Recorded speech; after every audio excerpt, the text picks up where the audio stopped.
En fait, je pense que le phénomène de personal branding, comme l'a très bien dit Brigitte Seba, n'est pas évidemment neuf. Simplement, il est particulier et il s'inscrit dans un phénomène plus large qui a émergé lors du XXe siècle et plus spécifiquement lors de la seconde moitié du XXe siècle, qui est en fait un phénomène lié à la notion d'espace public. Donc cet espace où l'on discute, où l'on partage, et c'est la médiatisation de cet espace public. Comme l'avait souligné Dominique Volton, on est dans un espace public médiatisé. Et à partir du moment où nous sommes dans cet espace public médiatisé, il y a une valorisation de l'individu pour lui-même, contrairement à ce qui était présent auparavant dans un espace public, on va dire non médiatisé, qui était plutôt un système de gestion des masses. À partir de ce moment-là, on a plus ou moins deux états qui sont, on va dire, contradictoires, puisqu'il y a d'une part l'individu et d'autre part la masse. Donc on est dans une forme de blocage. Et ces blocages ont contribué à créer des formes de crispation qui ont en fait également inféré sur la manière des médias de fonctionner. L'exemple typique, c'est lié à tout ce qui est cinéma et télévision, surtout puisque la télévision est un média qu'on oublie souvent dans l'histoire des médias de relier à l'ordinateur et à l'informatique. Vous allez tout de suite comprendre pourquoi. La télévision est celle qui a permis de passer de ce qu'on a appelé le broadcasting, donc de un émetteur vers toute une masse qui était relativement passive, qui devait se contenter de recevoir ce qu'on lui proposait. On a à peu près dans tous les pays commencé avec une télévision nationale.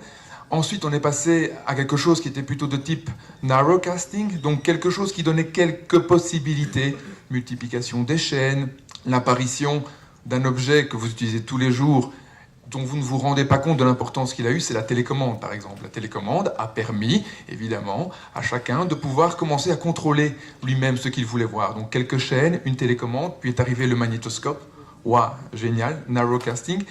Et ainsi faisant, on est arrivé à une forme d'ego-casting. Alors pourquoi je vous parle de l'ego-casting, sans entrer dans une définition large et on va dire plutôt chiante qu'autre chose?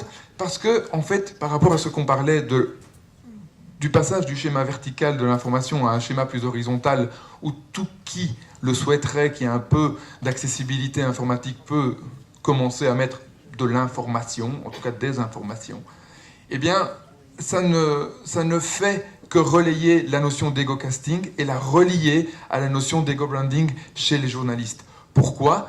Parce que, évidemment, il y a une forme de triptyque qui est on valorise l'individu en lui donnant l'impression qu'il peut lui-même maîtriser certaines informations, les traiter et aller les diffuser à une autre communauté. Et qu'est-ce qui fait en règle générale, et c'est Facebook, encore plus Twitter, que les gens continuent ou arrêtent de fonctionner, je parle de monsieur tout le monde, mais également pour les journalistes, certains cas se sont avérés, qui continuent ou arrêtent de fonctionner sur des réseaux sociaux comme Twitter ou comme Facebook, c'est le nombre de followers et la manière dont ils sont suivis.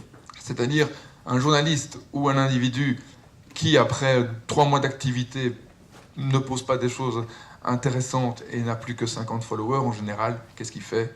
Il stoppe. Donc, dans cette notion d'ego-casting, il y a eu aussi forcément la notion d'ego-branding, c'est-à-dire que les personnes qui, elles, étaient déjà dans l'information-communication à la base, ont embrayé sur cette possibilité, entre guillemets, de se réapproprier en partie cette idée d'ego-casting. Sauf que, et là je rejoins Steven par rapport à l'idée, c'est qu'auparavant, on avait sans doute une construction de la personnalité qui était basée sur la production. Donc on va dire un personal branding a priori.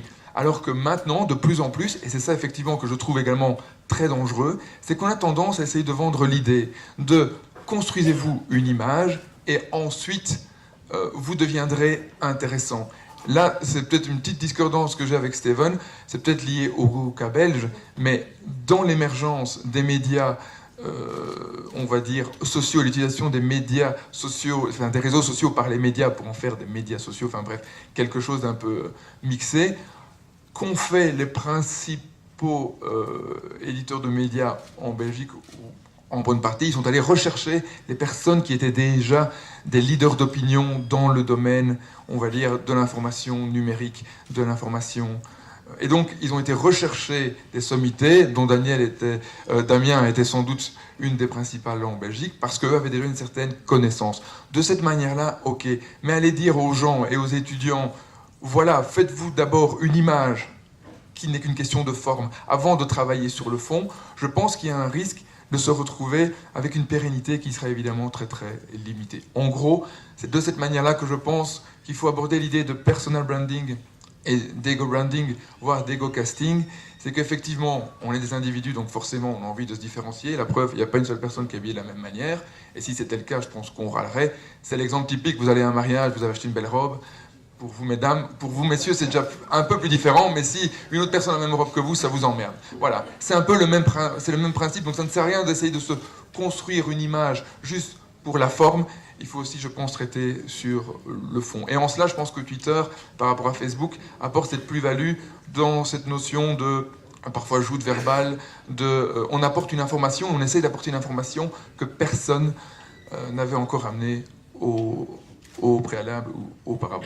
Voilà.